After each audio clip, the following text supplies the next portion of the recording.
ইউসুফ জেলে গেলেন, কি শিখলেন? জেলে গেলেন। জেলখানা সবসময় অপরাধীরাই যায়। ইউসুফ জেলে যাওয়া প্রমাণ করে নির্দোষ মানুষ মাঝে মধ্যে জেলে যায়, নিরীহ মানুষও জেলে যায়। সব সময় যে অপরাধ করেই যায় তাই নয়, বরঞ্চ আমি বলি অপরাধ করে মানুষ জেলে যায়, অপরাধ না করেও যায়, অপরাধ না করবার কারণেও যায়। ইউসুফ দোষ না করবার কারণে গেছে। তিনি যদি সেদিন দোষ করে ফেলতেন জেলে যাওয়া লাগতো না। জেলে যাওয়া তাহলে বোঝা যায় কিছু মানুষ জেলে যায় দোষ না করার কারণে, দোষ না করার কারণে। ইউসুফ জেলে গেলেন। জেলে যাওয়ার পরে কি শেখা হয়? জেলে গিয়ে ইউসুফ আলাইহিস সালাম দেখলেন অনেক বন্দীরা মূর্তি পূজা করে, এটা করে সেই করে। দাওয়াত ও তাবলীগের দ্বীনের কাজ, দ্বীনের পথে ডাকা। ভালো মানুষ সব সময় ভালো হয়, জেলখানায়ও ভালো, প্রাসাদেও ভালো, অভাবীও ভালো, সচ্ছলতায় ভালো। তিনি বললেন, ইয়া সাহিবাইস সিজনি আরবাবুম মুতাফাররিকুন খায়রুন আমিল্লাহুল ওয়াহিদুল কাহ্হার। তোমরা কিসের পূজা করো? হাজার হাজার দেবদেবতা, এটি উত্তম নাকি এক আসমানে পরাক্রমশালী মহান খোদা, কে উত্তম? দাওয়াত দিচ্ছেন।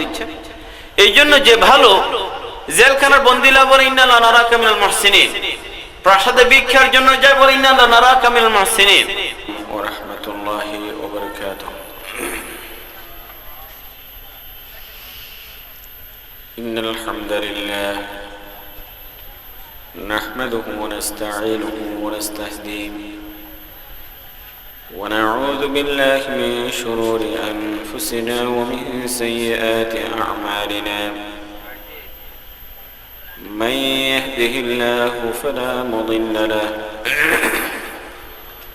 ومن يضلله فلا هادي له أشهد أن لا إله إلا الله وحده لا شريك له وأشهد أن محمدا عبده ورسوله صلى الله عليه وسلم تسليما كثيرا كثيرا. أما بعد فأعوذ بالله من الشيطان الرجيم. بسم الله الرحمن الرحيم. ألف لام را تلك آيات الكتاب المبين إنا أنزلناه قرآنا عربيا إنا أنزلناه قرآنا عربيا لعلكم تعقلون. نحن نقص عليك أحسن القصص بما أوحينا إليك هذا القرآن وإن كنت من قبله لمن الغافلين. وقال تعالى لقد كان في قصصهم عبرة لأولي الألباب ما كان حديثا يفترى ولكن تصديق الذي بين يديه وتفصيل كل شيء وهدى ورحمة لقوم يؤمنون.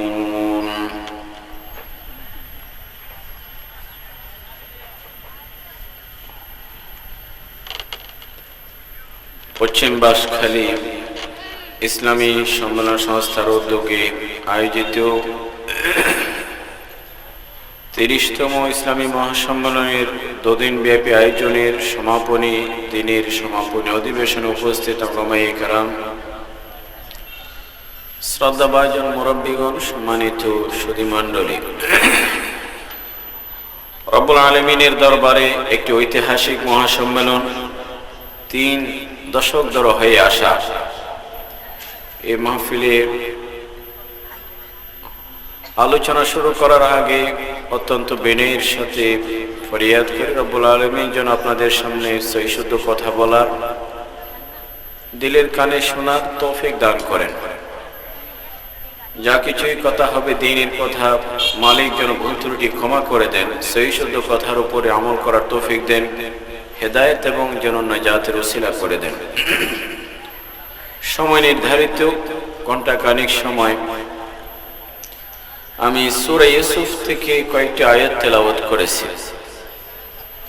এই সূরার পূর্ণাঙ্গ ব্যাখ্যা বিশ্লেষণ বা তাফসীর পেশ করা এই উদ্দেশ্য নিয়ে আয়াতগুলো তেলাওয়াত করিনি, যেহেতু সেটি অলমোস্ট অসম্ভব। তবে এই সূরা থেকে আমাদের জীবন চলার পথে বহু শেখার বিষয় আছে।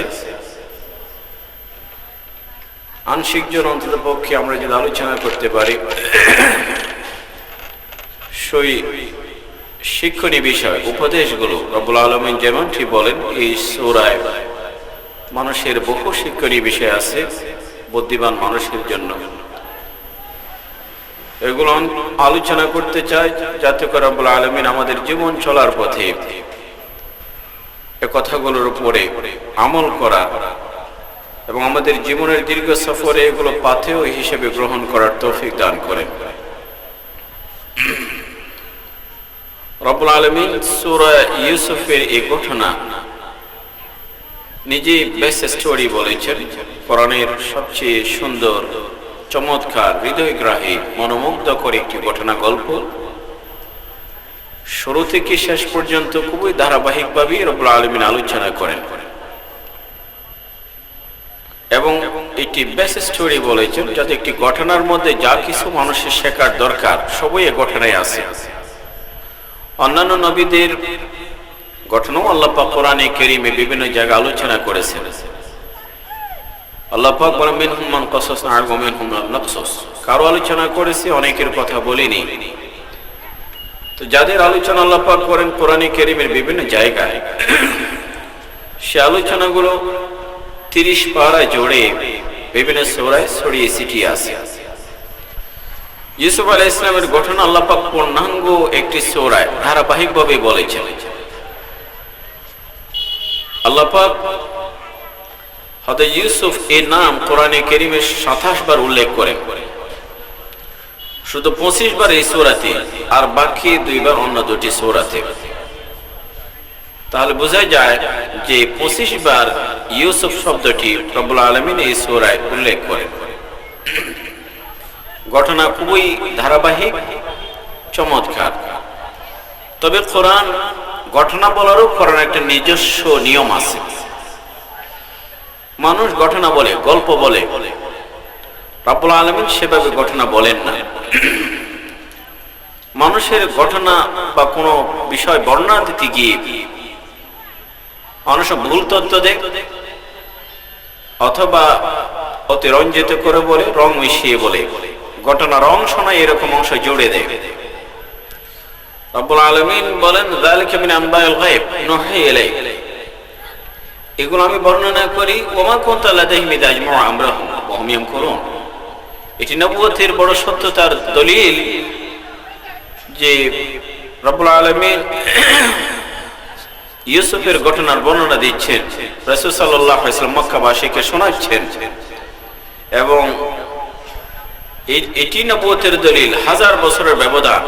রব্বুল আলামিন বলেন হে আমার হাবিব, আপনি তো সেই জায়গায় ছিলেন না, অথচ আপনি ঘটনার বর্ণনাগুলো দিচ্ছেন।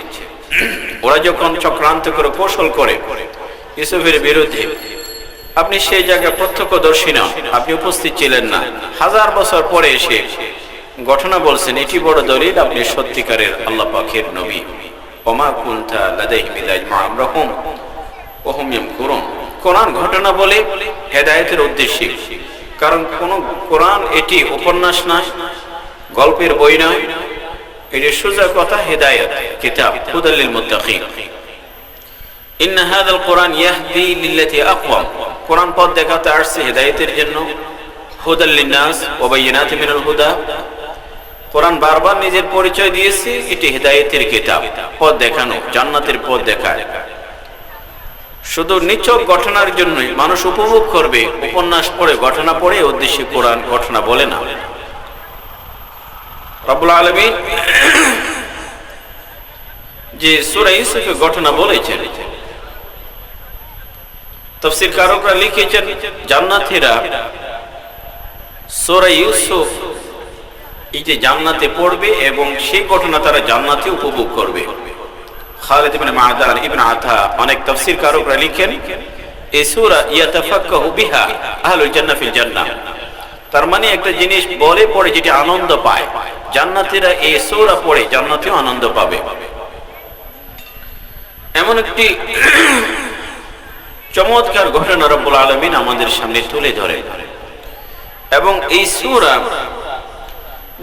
যখন নাজিল হয় সেই বছরটিও রাসূল সাল্লাল্লাহু আলাইহি ওয়াসাল্লামের জীবনে একটি ব্যতিক্রমধর্মী বছর। সিরাতের কিতাবে এটাকে আমল হুজুন, পেরেশানির বছর বলা হয়। আল্লাহ নবীর জীবনে সবচেয়ে কঠিন মানসিক যেটাকে বলা হয় চাপ, বিষণ্ণতা এবছরে। কারণ খুবই অল্প সময়ের ব্যবধানে রাসূল সাল্লাল্লাহু আলাইহি ওয়াসাল্লাম জীবনে, আল্লাহ নবীর জীবনে সবচেয়ে গুরুত্বপূর্ণ দুজন ব্যক্তিকে হারান। খাদিজাতুল কুবরা রাদিয়াল্লাহু আনহা, অন্যদিকে আবু তালিব, চাচা আবু তালিব সে শৈশব থেকে ছোটবেলা থেকে আল্লাহ নবীকে আদরের ছায়া দিয়েছেন, বাপের অনুপস্থিতি বাপের আদর দিয়েছেন, বাবার আদর দিয়েছেন। মক্কাবাসীর হাজারো বিরোধিতা নির্যাতনের মুখে আবু তালিব বড় সাহস নিয়ে দাঁড়িয়েছেন, বাতিজার পাশেই ছিলেন। যতদিন পর্যন্ত আবু তালিব বেঁচে ছিলেন মক্কাবাসী শারীরিকভাবে আঘাত করা অথবা নাউজুবিল্লাহ হত্যার মতো কোনো জঘন্য অপরাধ করার দুঃসাহস দেখায়নি, পাশেই ছিলেন।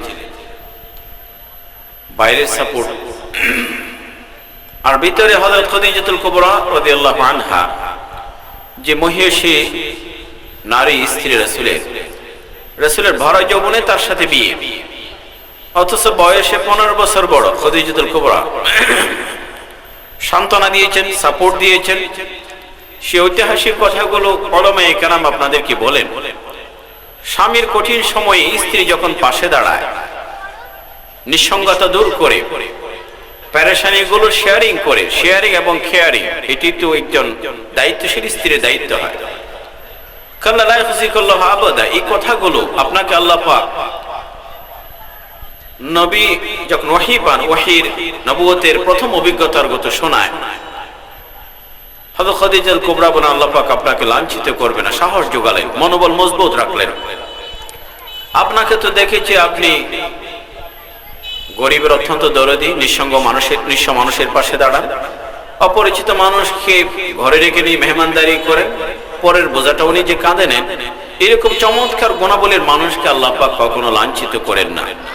এ কথাগুলো খাদিজাতুল কুবরার কাছেই পেয়েছেন। এমনকি 25 বছর আল্লাহ নবীর সাথে সংসার করলেন।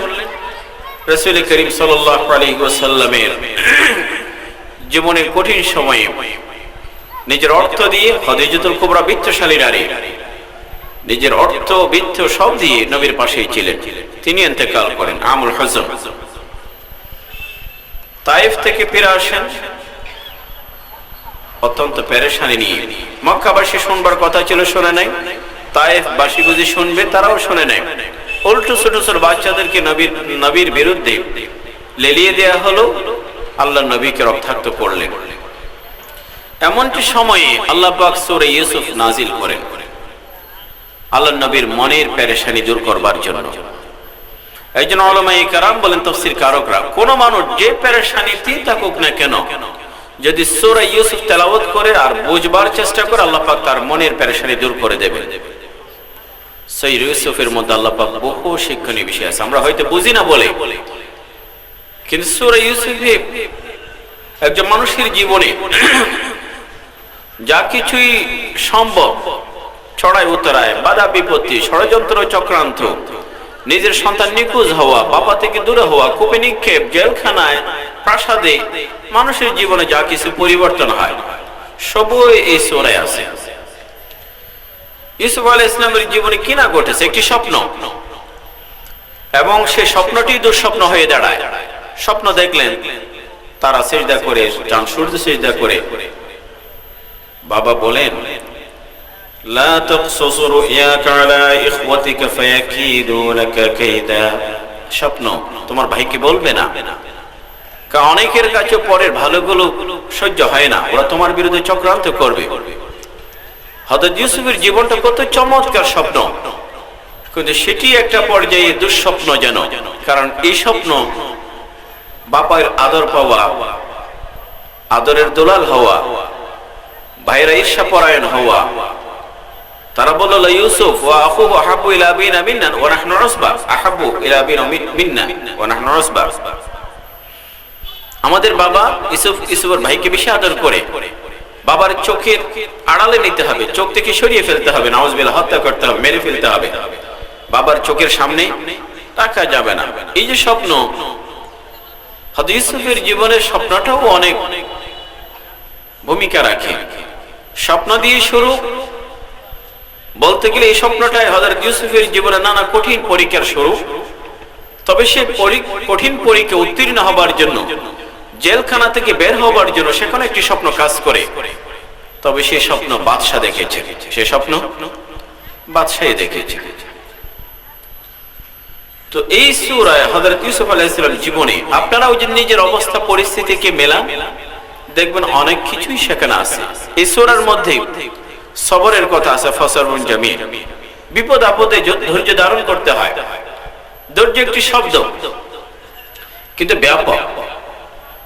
বীর মুক্তিযোদ্ধা অথবা নির্ভীক সৈনিক রণাঙ্গনে সীসাডালা প্রাচীরের মতো প্রতিপক্ষের চোখে চোখ রেখে, মৃত্যুর চোখে চোখ রেখে যখন দাঁড়াতে পারে, সবর করে, এটাকে আমরা বলি যে নির্ভীকতা, সাহস।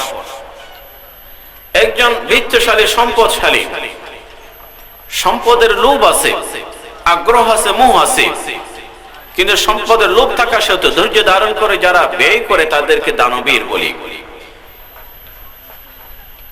আমরা যখন কোনো মানুষ প্রতিশোধ নেবার ক্ষমতা রাখে, তারপরেও প্রতিশোধ নেয় না, সবর করে, আমরা তাকে উদার বলি, সহনশীল বলি।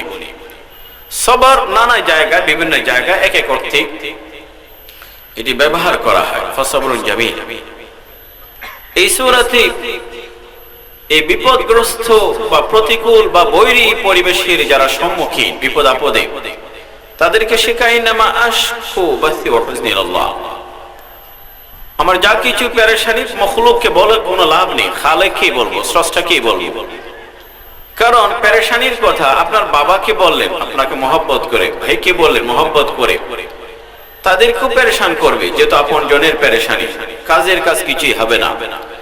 আর যারা সত্তর আপনার ভালো চায় না, তাদেরকে বললে ওরা আনন্দিত হবে।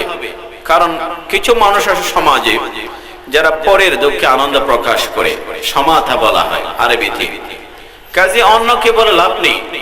দুস্থকে বললে সে পেরেশান হলো, দুশ্মনকে বললে সে আনন্দিত হলো, ওদেরকে বলে লাভ নেই। আল্লাহ পাকের কাছেই বলা, ইন্নামা আশকু বাসি ওয়া হুজনিল্লাহ।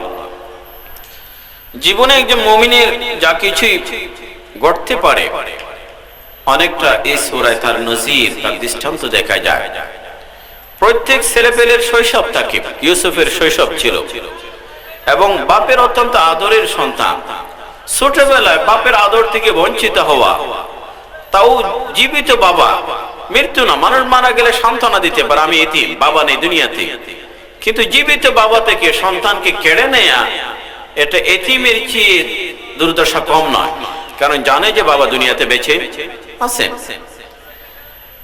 এবং সেই সন্তানকে অন্য কেউ নয়, নিজের অত্যন্ত রক্তের বন্ধন যাদের সাথে, নিজ ভাই, আপন ভাই, যাদের শরীরে বাপের রক্ত মিশে আছে, ওরাই মিলে একজন যদি ৮-১০ জন ভাই একটা ছোট অবুঝ বা নিরহ ছোট বাচ্চাটাকে যদি কূপে ফেলে দেয়, এটা যে মানসিক কত নির্যাতন, এটি ভাষায় ব্যক্ত করা যায় না। বাপের আড়ালে সব ভাই এক জায়গা হয়ে একটা অবুঝ ছোট বাচ্চাকে কূপে নিক্ষেপ করে দেয়া, এটি বিশাল মানসিক ট্রমা।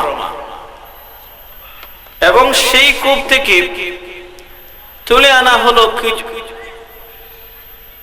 বাজারে বিক্রি, পৃথিবীর মধ্যে তো মর্যাদাবান, তাকে বাজারে গোলাম হিসেবে বিক্রি করা হয়। রাসূল করিম সাল্লাল্লাহু আলাইহি ওয়াসাল্লামকে যখন আকরামু খালকিল্লাহ বলা হলো, হে আমার হাবিব, রাসূল সাল্লাল্লাহু আকরামু খালকিল্লাহ, আসলে আকরামু খালকিল্লাহ মানে গোটা পৃথিবীতে সবচেয়ে মর্যাদাবান, সবচেয়ে বড় মর্যাদাবান সৃষ্টি তিনি, নবীদের সরদার, নবীর সমস্ত মখলুকাতের সরদার। কিন্তু রাসূল বলেন বিনয়ের সাথে সবচেয়ে বড় মর্যাদাবান ইউসুফ। কেন? ইউসুফ পয়গম্বর, ইউসুফের বাবাও পয়গম্বর, ইউসুফের দাদাও পয়গম্বর, পরদাদাও পয়গম্বর। ইব্রাহিম আলাইহিস সালাম পয়গম্বর, ইব্রাহিমের ছেলে ইসহাক পয়গম্বর, ইসহাকের ছেলে ইয়াকুব পয়গম্বর, ইয়াকুবের ছেলে ইউসুফ পয়গম্বর। 4 প্রজন্মের ধারাবাহিক নবুয়তে এর অত্যন্ত বড় মর্যাদার বিষয়। এমন মর্যাদাবান মানুষকে 2-4 পয়সায় ফশারাহু বিথামানিন বাখস দারাহিম মাদুদা, হাতে গোনা কয়েকটি পয়সা বাজারে বিক্রি, এটাও মানসিক নির্যাতন। অন্য কেউ না জানলে ইউসুফ জানতেন নিজের ইতিহাস, নিজের শেকড়, নিজের বংশ, নিজের পরিচয়, কিন্তু বাজারে বিক্রি। এবং যে জায়গায় নিয়ে হলো ইমরাতুল আজিজ, ওই মিশরের অর্থমন্ত্রী বা এক বিত্তশালী স্ত্রীকে গিয়ে বলে, আকরিমি মাসওয়াহা আসা আন ইয়ানফা'না আও নাত্তাখিযাহু ওয়ালাদা, তাকে সুন্দরভাবে রাখো, আমাদের কাজে আসতে পারে। আসা, কোরআনে কারীমে যেখানে আসা আছে উলামায়ে কেরাম বলবেন সেখানে ঠিকই কাজে আসছে, ঠিকই কাজে আসছে। আসা ইয়ানফা'না ওয়া নাত্তাখিযাহু ওয়ালাদা। কিন্তু ইউসুফ আলাইহিস সালাম দাসত্বের যে একটা জীবন শুরু হলো, গোলামি। কোন মানুষ যখন গোলামির জীবন যাপন করে, সেটা প্রাসাদই হোক, এটা আনন্দের নয়। আর স্বাধীনতার জীবন, এটা যে ঝুপড়িতেও হয়, খড়ে গড়ে হয়, সেটা আনন্দের। ইউসুফ প্রাসাদে, তবে গোলামির জিন্দেগি। শুধু তাই নয়, এখানে নতুন বিপদ, নতুন বিপদ। এখানে সেই ঘরের নারী ইউসুফের প্রতি দুর্বল, ওতে ইউসুফ সাতরাল, যেটাকে বলা হয় যে জামাল, পৃথিবীর সৌন্দর্য অর্ধেক, অথবা কোন কোন হাদিসের মধ্যে আছে খমস, 5 ভাগের 1 ভাগ সৌন্দর্য ইউসুফকে দেয়া হয়। এবং ইউসুফকে কাছে পেতে চাইলো, আয়োজনও করলো, গল্লাকাতিল আবওয়াব, দরজা বন্ধ, ওয়াকালাত হায়তালাক। কিন্তু ইউসুফ আলাইহিস সালাম বললেন, মাআযাল্লাহ ইন্নাহু রাব্বি আহসানা মাথওয়ায়, আল্লাহর পানাহ। বিপদে যারা আল্লাহ পাকের আশ্রয় চায়, তারা বিপদে পড়ে না, নিজের ইজ্জত রক্ষা করতে পারে।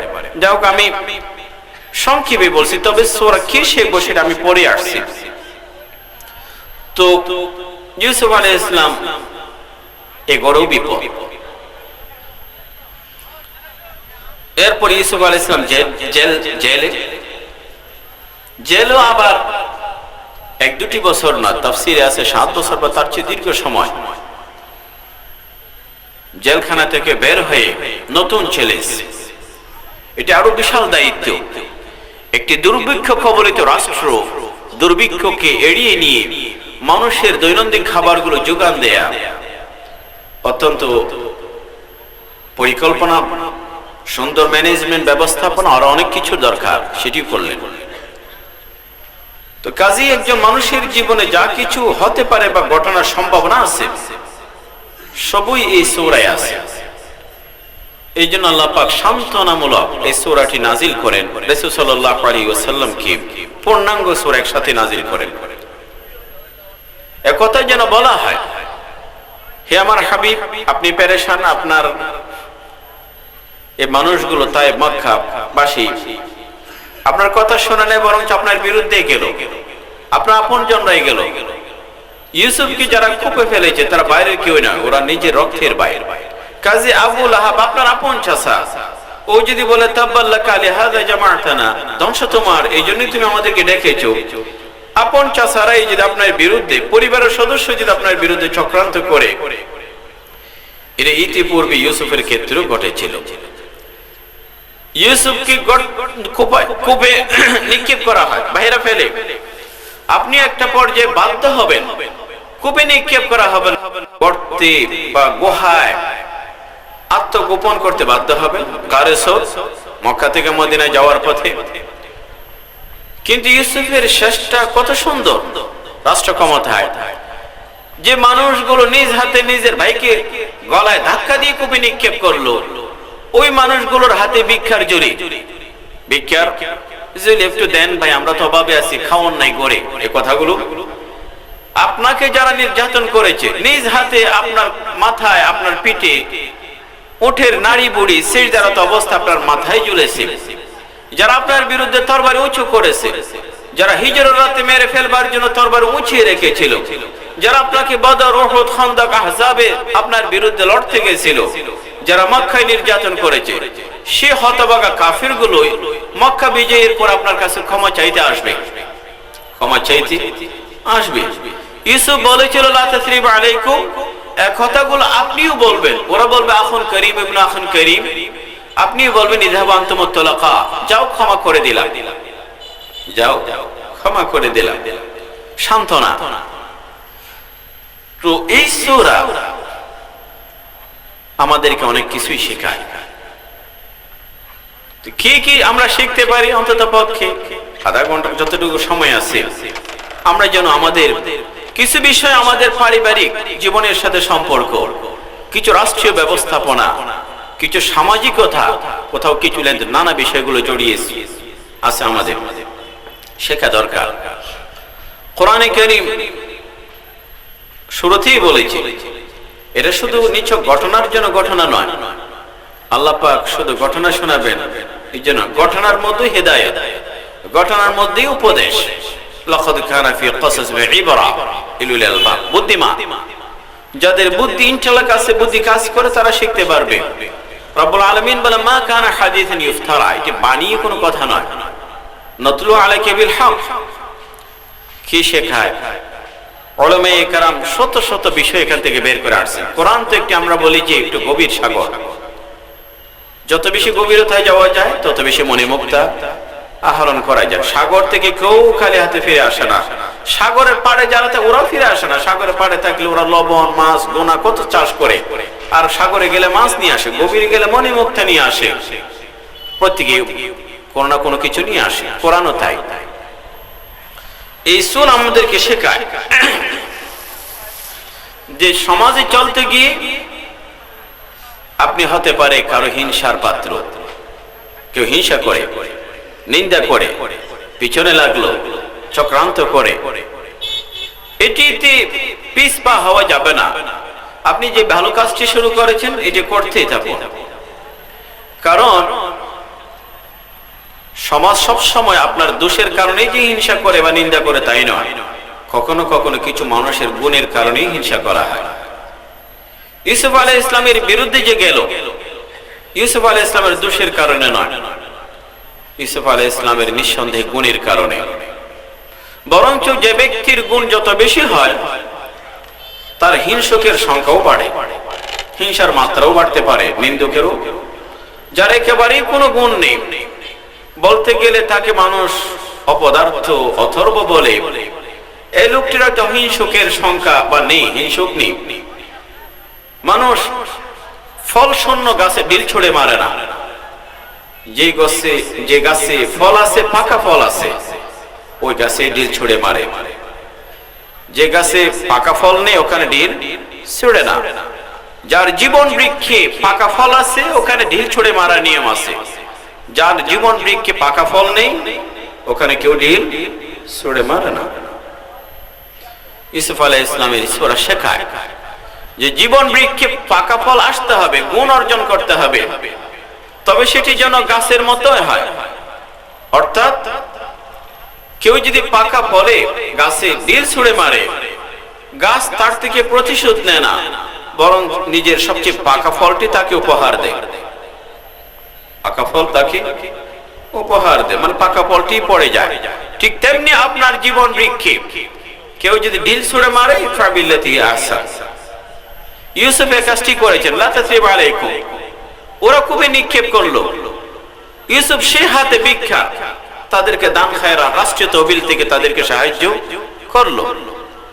এই সূরা শেখায়। বুঝতে পেরেছেন? এই সূরা আমাদেরকে শেখায় হাসাদ, হিংসা পৃথিবীর অনেক পূর্ণবেদী রোগ, আজকের নয়। এই পৃথিবীতে যখনই মানুষের পথ চলা শুরু, বসবাস শুরু, বলতে গেলে তখন থেকেই এই হিংসা। আদমের দুই সন্তান, এক ভাই ভাইয়ের বিরুদ্ধে হিংসা, হিংসার জেরে নিজ ভাইকে খুন করলো। হাসাদ, এটি আসমানের প্রথম গুনাহ। আউয়াল মাসিয়াতিন ফিস সামা। শয়তান আদমের বিরুদ্ধে হিংসা করলো। সে আদমকে হিংসা করে জান্নাত থেকে বিতাড়িত, আর এখানে কাবিল হিংসা করে পৃথিবীর প্রথম রক্তপাত সেই ঘটায়। কিয়ামত পর্যন্ত যত মানুষের রক্তপাত ঘটানো হবে তার দায়ভার কাবিলকে বহন করতে হবে। এই জন্য সমাজে ভালো কিছু উদ্যোগ নেন যাতে সওয়াব হয়। দেখা দেখি যারাই উদ্যোগ গ্রহণ করবে সওয়াব আপনিও পাবেন। আর খারাপ কিছু রেখে গেলে দেখা দেখি যারাই করবে দায়ভার আপনাকেও নিতে হবে। হাদিস শরীফে আছে কিয়ামত পর্যন্ত যত মানুষ খুন হবে এই খুনের দায়ভার কাবিলকে নিতে হবে, কারণ পৃথিবীতে সেই প্রথম চালু করে। তাহলে হাসাদ, হিংসা, এটি আসমানের প্রথম গুনাহ, এটি জমিনেও প্রথম গুনাহ। এই সূরা ইউসুফের ভাই তারা হিংসা করে। হিংসা শুধু একটি গুনাহ নয়, আরো বহু গুনাহ সাথেই থাকে। হিংসার মধ্যে অহংকার থাকে। শয়তান কি বলল? আনা খায়রুম মিন, আমি বেটার দেন হিম, আমি তার চেয়ে উত্তম। যুক্তি পেশ করলো।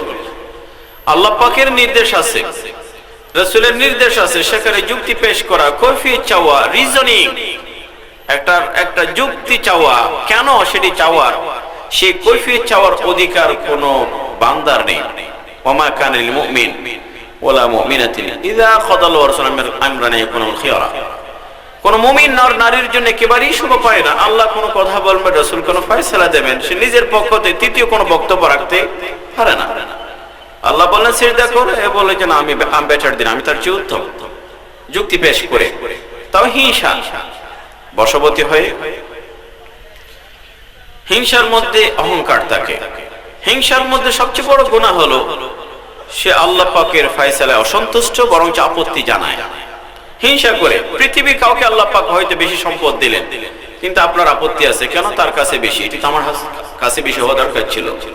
আল্লাহ পাক কাউকে সম্মান দিলেন, আপনি হিংসার আগুনে জ্বললেন, কেন তার সম্মান বেশি, এটি তো আমার হওয়া দরকার ছিল।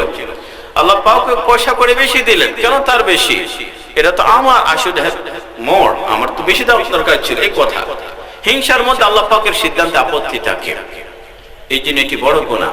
হিংসা, হাসাদ আপনার আমলগুলোকে আগুন যেমন লাকড়ির স্তূপকে জলে পড়ে ছারখার করে দেয়, একজন মানুষের হিংসা তার সওয়াবগুলোকে জ্বালিয়ে পুড়িয়ে ছারখার করে দেয়। সূরা সেটি শেখায়। এই সূরা এটি শেখায় যে বাবাও সন্তানের লালন পালনের ক্ষেত্রে ইনসাফ, ন্যায় বিচার করতে হবে। বাবা বলে সন্তানকে বেশি আরেকজনকে কম দিতে পারেন না। নোমান ইবনে বাশির রাদিয়াল্লাহু আনহু, বুখারী শরীফের রওয়ায়াত, রাসূলের কাছে আসলেন, তিনি বলছেন আমার বাবা নিয়ে আসছেন, আমাকে একটি গোলাম হাদিয়া দেবেন, আল্লাহর নবীকে সাক্ষী বানাবেন। রাসূল বলেন আকুল্লা ওয়ালাদিন নাহালতাহু কাযা, তোমার প্রত্যেক সন্তানকে কি একটি গোলাম দিয়েছো? তিনি বললেন না। রাসূল বললেন লা তুশহিদনি আলাই জৌ আও লা আশহাদু আলাই জৌ, আমি কোন জুলুমের সাক্ষী হব না। একজনকে দেবেন আরেকজনকে বঞ্চিত করে, এটি হয় না।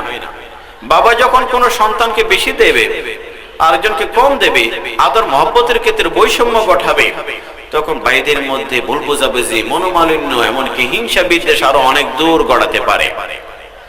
ইয়াকুব আলাইহিস সালাম সন্তান এমন করল, বাবা বুঝি একটু বেশি দিচ্ছে, অথচ হযরত ইয়াকুব পয়গম্বর, তিনি তো জুলুম করবেন না, নাউযুবিল্লাহ।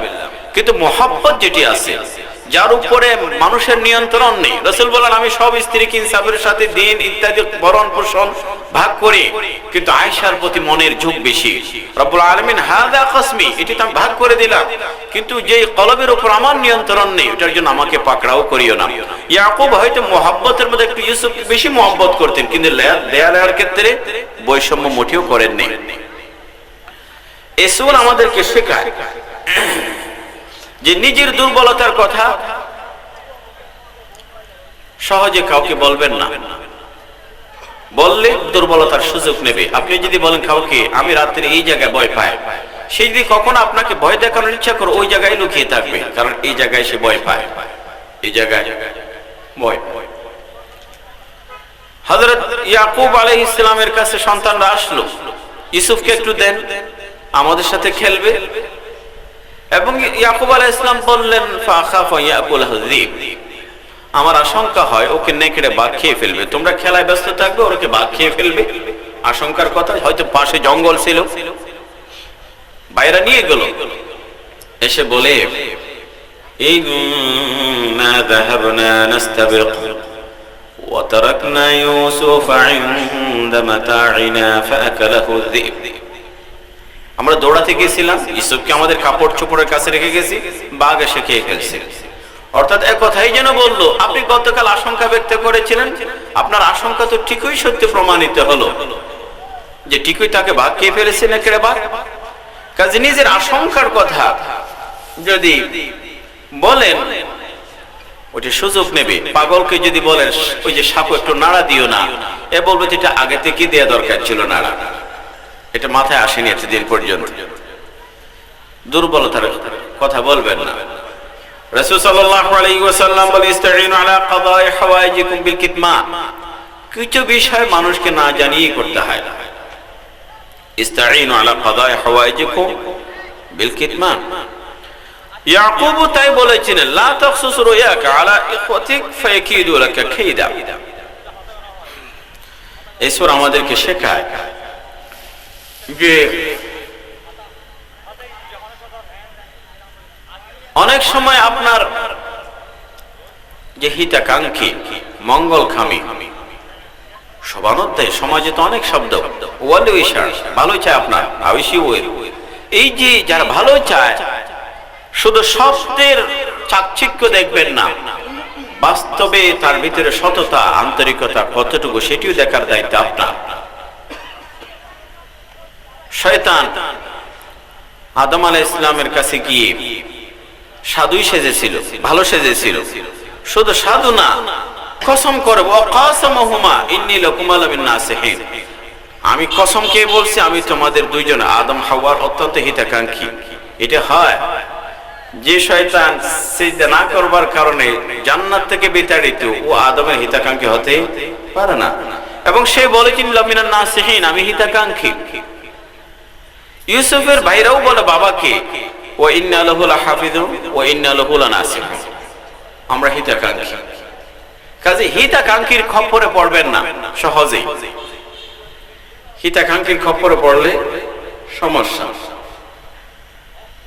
তো কখনো কখনো প্রথারক হিতাকাঙ্ক্ষীর লেবাস পড়তে পারে। বালসাতে পৃথিবীতে অনেক জঘন্য হত্যাকাণ্ডগুলো, জঘন্য অপরাধগুলো হিতাকাঙ্ক্ষী সেজেই করা হয়েছে, ভালো সেজেই করা হয়েছে। ডাকাতি, শহরবন্দর ডাকাতি হইতে বস, তখন মোবাইল ছিল না, দুই চারটা দেশি মুরগি ওইটা মাছ নিয়ে বাসার সামনে হাজির, বস পাঠাইছে, স্যার পাঠাইছে। মুরগি যখন দেখে দরজার ভিতর থেকে, ভালো হইতে এত মুরগি তো আমার স্বামী পাঠায়, দরজা খুলছে, চারটা মুরগি ওগুলো তো দেয় নাই, ভিতর থেকে যা ছিল ওগুলো নিয়ে গেছে। ওয়া ইন্না লাহু লানাসিহুন। এবং এই সূরা এটিও শেখায় যে অপরাধী অপরাধ করে পার পায় না, কোন না কোন কারণে ধরা পড়ে, কোন না কোন কারণে ধরা পড়ে। চোরের বলে না মনে পুলিশ পুলিশ বলে না, ইউসুফের বাইরে বল ওয়ামা আনতা বিমুমিনিন লানা ওয়ালাউ কুননা সাদিকিন, আমরা সত্যি বললো আপনার বিশ্বাস হবে না, আমরা সত্যি বললো বিশ্বাস হবে না। ভাইদের প্রতিক্রিয়া, ওরা বলল যে নেকড়ে বাঘ খেয়ে ফেলছে, এই দেখেন রক্ত মাখা জামা, রক্ত মাখা জামা। কিন্তু এই অপরাধীরা টের পায়নি একটা মারাত্মক ফাঁক ফোকর রয়ে গেছে।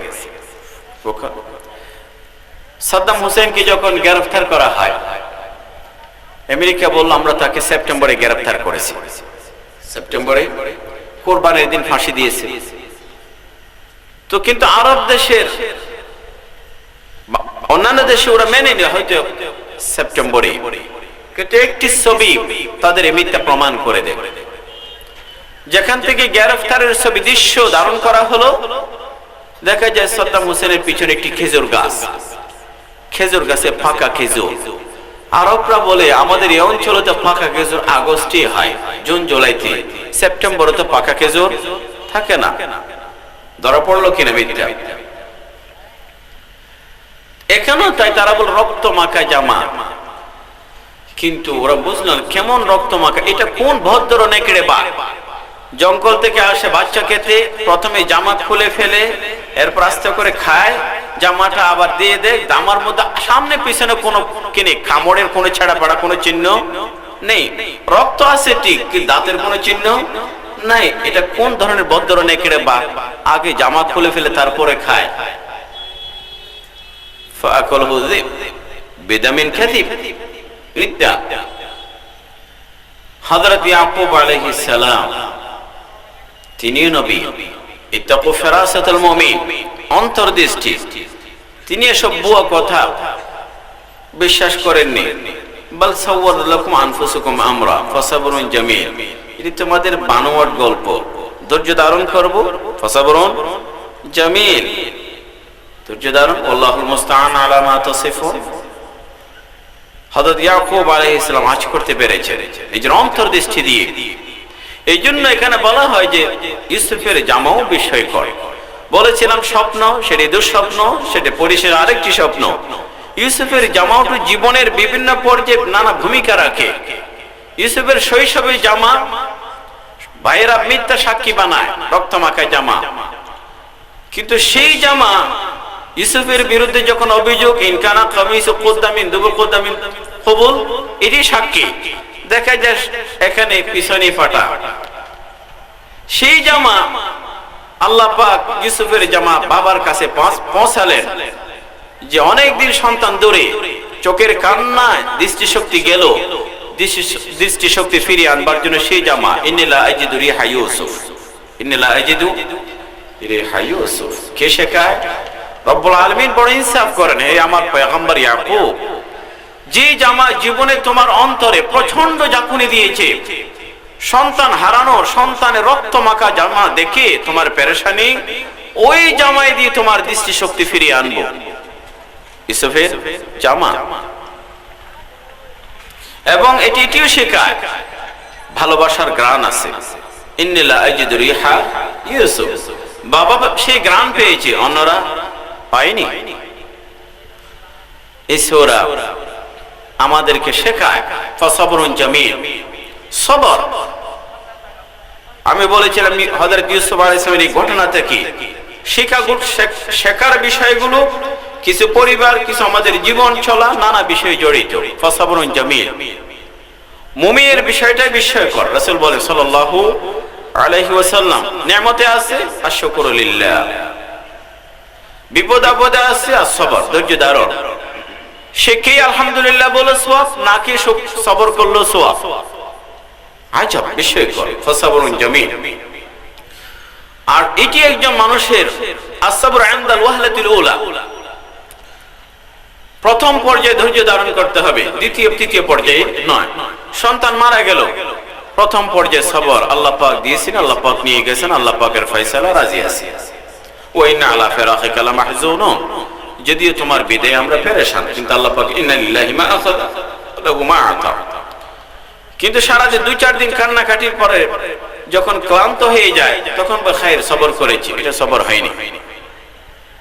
একজন পাখি নিয়ে আসলো, কিনে খাবে, হঠাৎ করে উড়ে গেছে। এখন পাখিটা ধরতে পারে না, এই গাছ থেকে এই গাছে, সে ডাল থেকে ওই ডালে, ওই ডাল থেকে এই গাছে, সারাক্ষণ দৌড়াদৌড়ি পারে, কখনোই যখন একেবারেই ধরতে পারে না, তখন বলে যে আল্লাহ রাস্তায় সদকা করে দিলাম। এটা হইছে আসবর ইনদাল ওয়াহলাতিল উলা, প্রথম পর্যায়ে ধৈর্য ধারণ করতে। ফাসাবরুন জামিল, আল্লাহুল মুস্তাআন আলা মা তাসিফুন। হযরত ইউসুফ আলাইহিস সালামকে কূপে নিক্ষেপ করা শৈশবে, কিন্তু রব্বুল আলামিন সেই জায়গায় হাজির, আল্লাহ পাক কড়া নজরদারিতে রেখেছেন। গতিবিধি কোথায় নিচ্ছে, এগুলো কি আল্লাহ পাকের নজরের বাইরে? মোটেও না। আল্লাহ পাক ওয়া ওয়াহিনা ইলাইহি লাতুনাব্বিআন্নাহুম বিআমরিহিম হাযা, একটা সময় আসবে, অপেক্ষা করেন, ইউসুফ অপেক্ষা করো, তোমাকে নিক্ষেপ করা হয়েছে, একদিন আসবে, ভাইদের এই কুকীর্তিগুলো তুমি তাদেরকে ব্রিফিং করবে, তাদেরকে জানাবে, সময় আসে, অপেক্ষা করো, ওয়েট এন্ড সি, দেখো। কূপে বেশি দিন থাকা হয়নি, ইয়ালতাফিতু বা'দা সাইয়ারা। ভাইদের মধ্যে আবার সবাই সমান অপরাধী না, সমাজ অপরাধী হয়, কারো অপরাধ বেশি, কারো অপরাধ কম। কেউ কেউ বলে মেরে ফেলো, আরেকজন বলে কম অপরাধী, সে বলে যে না, কূপে ফেলে দাও, একে মেরে ফেলাটা উচিত হবে না। কুড়িয়ে নেওয়া হলো। এখনো সে কূপ সংরক্ষিত, ইতিহাস মিশরে সে কূপ এখনো আছে, যে জায়গায় নিক্ষেপ করা হয়েছিল, মানুষ ভিজিটররা সেখানে যায় দেখতে। ইউসুফ আলাইহিস সালামকে মিশরের বাজারে বিক্রি করা হলো। কি শিখতে পারলেন? শেখার বিষয় হলো এই যে পৃথিবীতে নবীকে 2-4 পয়সা বিক্রি করা হয়, এই পৃথিবীর কোনো দাম নেই, এই দুনিয়ার কোনো দাম নেই। যেখানে নবী 2-4 পয়সা বিক্রি হয়, এই পৃথিবীর কোনো দাম আছে? দুনিয়া তুচ্ছ। এটি আল্লাহ পাক বোঝাতে চেয়েছেন, দুনিয়ার তুচ্ছতা। রাসূল সাল্লাল্লাহু আলাইহি ওয়াসাল্লাম বলেন, আল্লাহ পাকের কাছে পৃথিবী যদি দামি হতো, কোন কাফের খেতর না খেয়ে মরত। এক হাদিসে আছে এটি মাছের ডানার সমানও নয়। কোরআনে কারীমে রব্বুল আলামিন সূরা যুখরুফে বলেন, সমস্ত কাফিরদের ঘর বাড়ি দরজা জানালা সিঁড়ি ছাদ সবে স্বর্ণ রূপার করে দিতাম, যদি আমি মুমিনের ঈমানের আশঙ্কা না করতাম। অর্থাৎ সমস্ত কাফিরদের ঘর বাড়ি যদি দরজা জানালা সিঁড়ি ছাদ স্বর্ণের হয়ে যায়, কিছু মুমিন বলবো আমার ঘরটা ওইরকম হোক, প্রয়োজনে ঈমান না থাকুক, নাউযুবিল্লাহ। প্রয়োজনে মুমিনের ঈমানের আশঙ্কা করে আমি সব কাফির ঘর বাড়ি দরজা জানালা স্বর্ণ রূপার করে দিই নাই। তাহলে বুঝতেই হয় এই পৃথিবী বড় তুচ্ছ। হযরত ইউসুফ আলাইহিস সালামকে অল্প দামি সেখানে বিক্রি করা হয়। ইউসুফ আলাইহিস সালামকে ঘরে নিয়ে গেল, বলল আকরিমি মাসওয়া আসা ইয়ানফা'না আও নাত্তাখিযাহু ওয়ালাদা। কি বুঝতে পারলেন?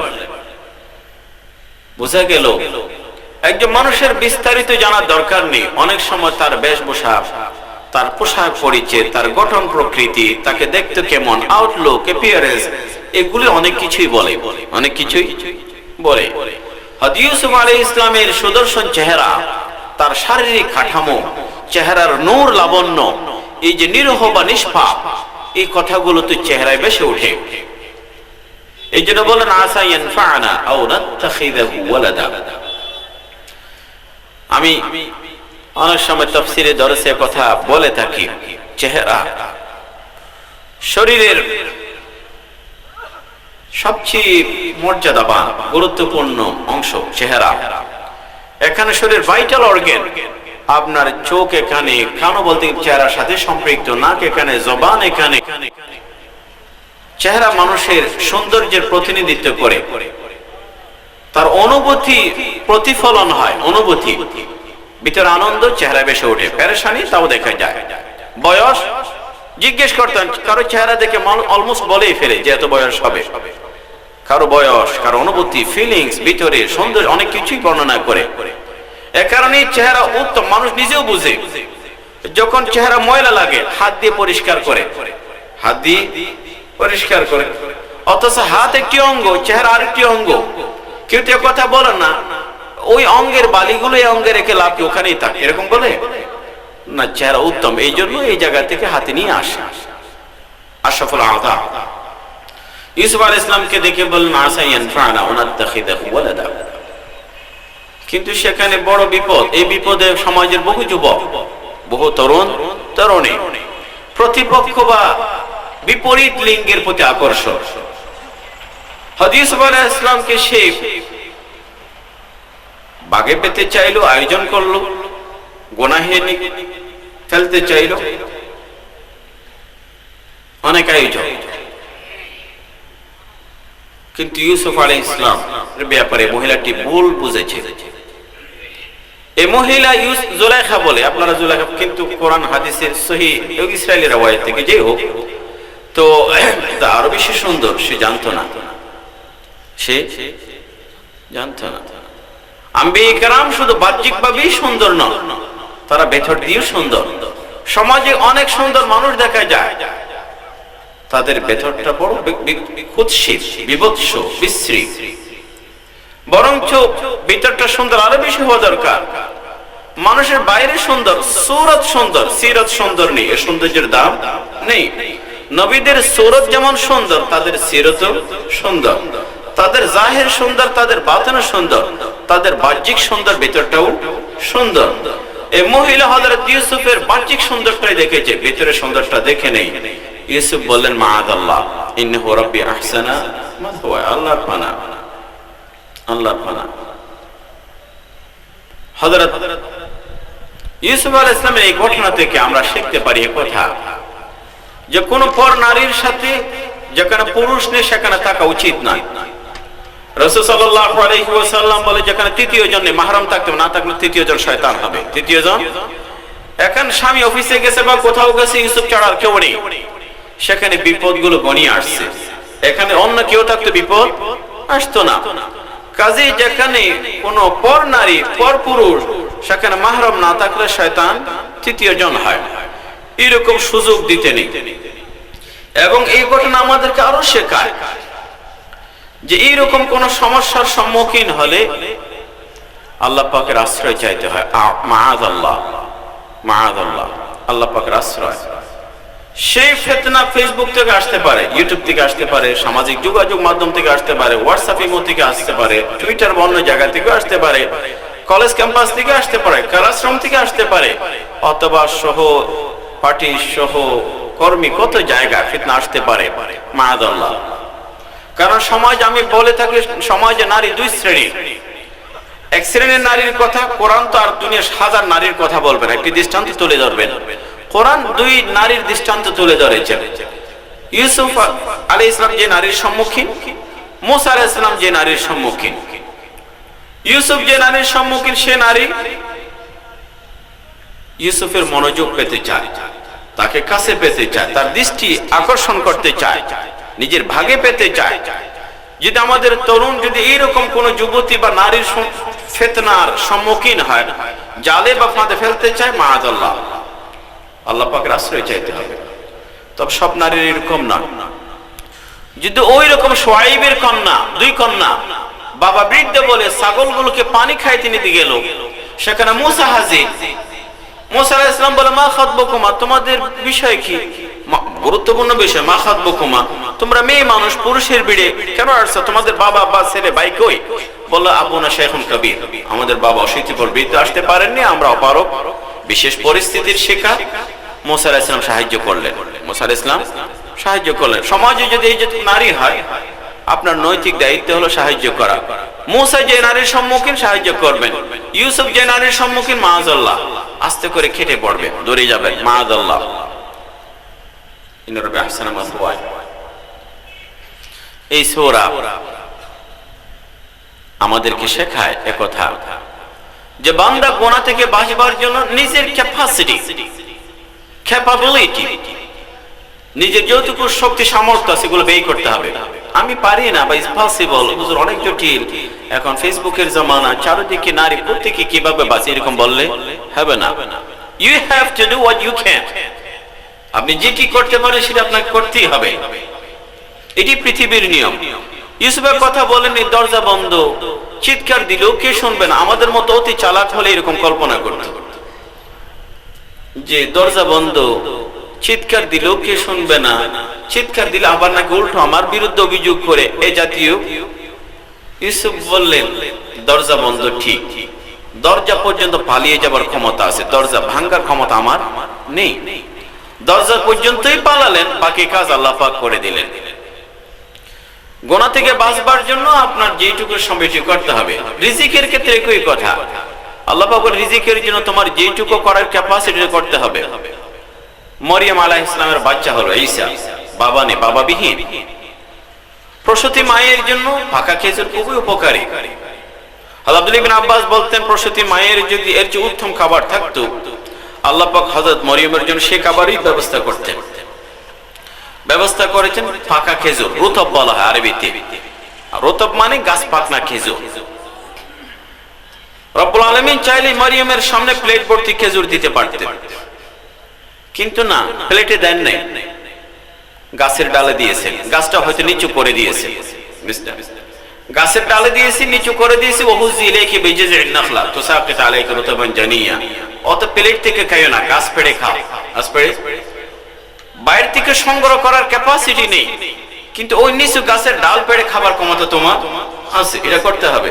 ওহুজি ইলাইহি বিজিজিন নাখলা তুসাকিত আলাইকা রুতাবান জানিয়া। হযরত ইউসুফ আলাইহিস সালামের এই ঘটনা আমি জীবন চলার পথে কিছু আমাদের পরিবার, কিছু নৈতিকতা, কিছু রাষ্ট্র ব্যবস্থাপনা, কিছু সংসার, নানা বিষয়গুলো, কিছু আমাদের আখলাক, চরিত্র, চোখে হেফাজত, হযরত ইউসুফ আলাইহিস সালাম বড় শিক্ষা হলো এই জায়গায়।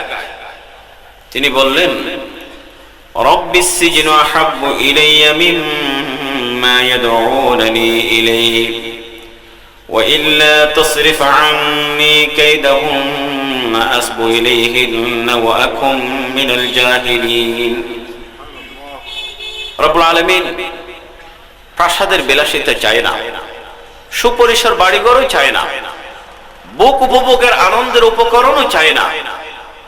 গুনাহের জীবনে প্রাসাদে ভালো নয়, গুনাহমুক্ত জীবন জেলখানায়ও ভালো। রব্বিস সিজনু আহাব্বু ইলাইয়া, জেলখানায় যাব, তবে সতীত্ব লুণ্ঠন হতে দেব না, আখলাক চরিত্রের কালেমেলাপন করতে দেব না, নিজের জীবনের সুন্দর স্বচ্ছ নির্মল জায়গায় আছড় লাগাতে দেব না। রব্বিস সিজনু আহাব্বু ইলাইয়া, গুনাহমুক্ত জীবন না খেয়ে থাকাও ভালো, আর গুনাহ করে ভুরি ভুরি খাওয়ার চেয়ে প্রাসাদের জীবন চায় না এগুলো। রব্বিস সিজনু আহাব্বু ইলাইয়া। ইউসুফ জেলে গেলেন, কি শিখলেন? জেলে গেলেন, জেলখানা সবসময় অপরাধীরাই যায়।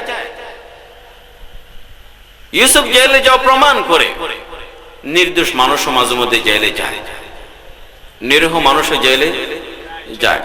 সব সময় যে অপরাধ করেই যায় তাই নয়, বরং আমি বলি অপরাধ করে মানুষ জেলে যায়, অপরাধ না করেও যায়, অপরাধ না করবার কারণেও যায়। ইউসুফ দোষ না করবার কারণে গেছে, তিনি যদি সেদিন দোষ করে ফেলতেন জেলে যাওয়া লাগতো না। জেলে যাওয়া তাহলে বোঝা যায় কিছু মানুষ জেলে যায় দোষ না করার কারণে, দোষ না করার কারণে।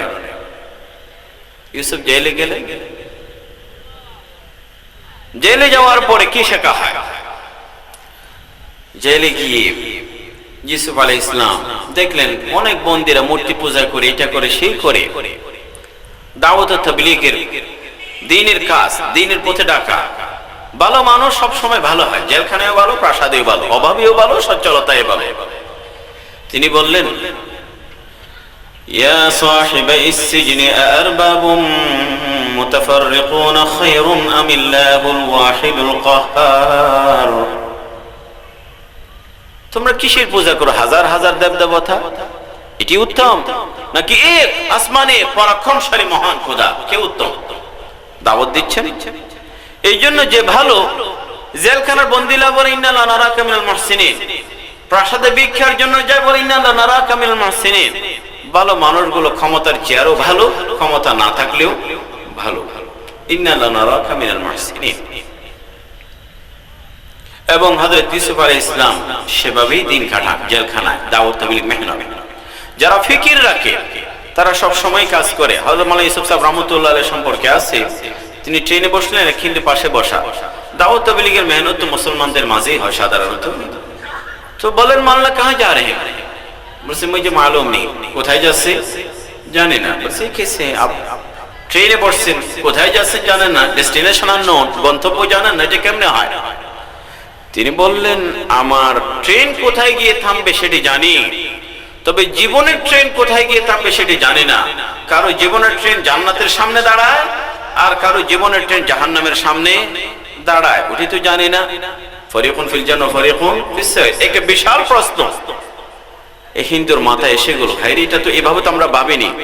আমি অমুক ট্রেন থামবে সেটা ভেবেছি, কি নিজের জীবনের ট্রেনটা তো কোথাও গিয়ে থামবে, এটা কি জান্নাতের সামনে নাকি জাহান্নামের সামনে, সেটা তো আমি কখনো ভেবে দেখিনি। মেহনত ও বাবা ফিকির কাজে লাগাতে হয়। ঈশ্বর আমাদেরকে সেটি শেখায়, মেহনত। হযরত ইউসুফ আলাইহিস সালাম জেল থেকে বের হবেন, কিন্তু জেল থেকে বের হওয়ার জন্য আল্লাহ পাক জিবরিলকে পাঠাইয়া জেলখানার ওয়াল ভেঙে দিয়েছেন? চাইলে তো পারতেন। ওয়ালিল্লাহি জুনুদুস সামাওয়াতি ওয়াল আরদ ওয়া মা ইয়ালামু জুনুদা রাব্বিকা ইল্লা হু। কিন্তু রব্বুল আলামিন সৈনিক এক স্বপ্ন, যেহেতু হযরত ইউসুফের শুরুটা হয়েছিল এক স্বপ্ন পাঠালেন আল্লাহ পাকের সৈনিক। একটি স্বপ্ন আল্লাহ পাকের সৈনিক হতে পারে, একটি স্বপ্ন।